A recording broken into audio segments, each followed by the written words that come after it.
Before we go any further, I think we really have to take advantage of some Scratch possibilities here that we wouldn't have in Python, because some things are actually harder in this for this game in Scratch. So let's take advantage of the things that we do have in Python.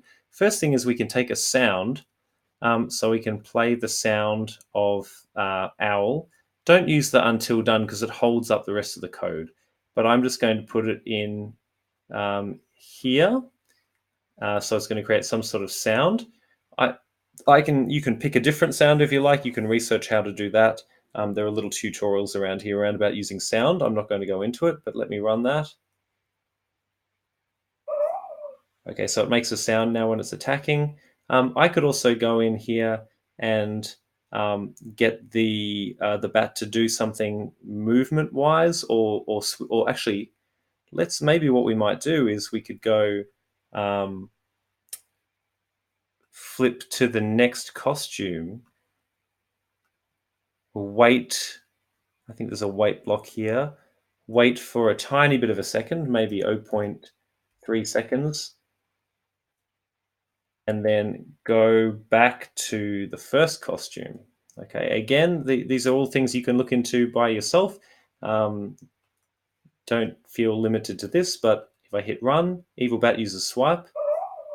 Okay, so it's got a little bit of movement here, and it's made a sound, and it says inflicts 11 damage there. So I'm just going to add that. Again, maybe don't go super overboard in this game because it's mostly meant to be sort of like a text-based game, but you can add some of those things as well.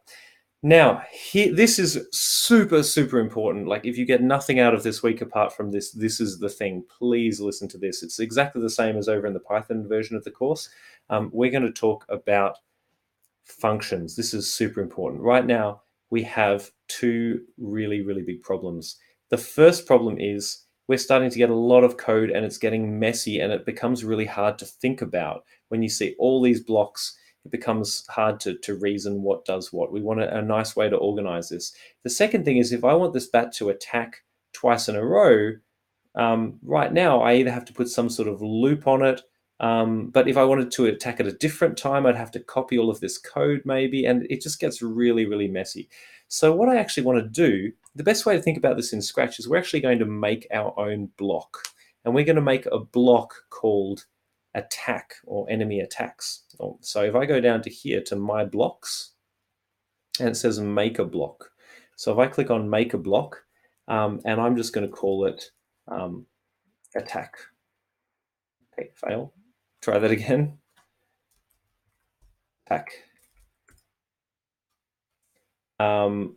Now, I'm going to make sure I don't click run without screen refresh because it has animations in there. I want it to just act normally, so you can just ignore that. So I'm going to make my block called attack. And can you see it's got a little head here? And I'm going to take all of the attack stuff and put it underneath here. And now I can actually move that off the screen, out of sight. I don't have to worry about it because I understand what attack is. And I can just use the block that says attack. And if I run that now, Evil Bat uses hit, inflicts 9 damage, etc., etc. And all of that has been put into attack. And I don't have to worry anymore about how it's implemented, how it's written, the details of it. I can use this block called attack. Also, another thing, I've got all of this this stuff here, which is like reset values or something. So again, I could make another block and just call it reset values.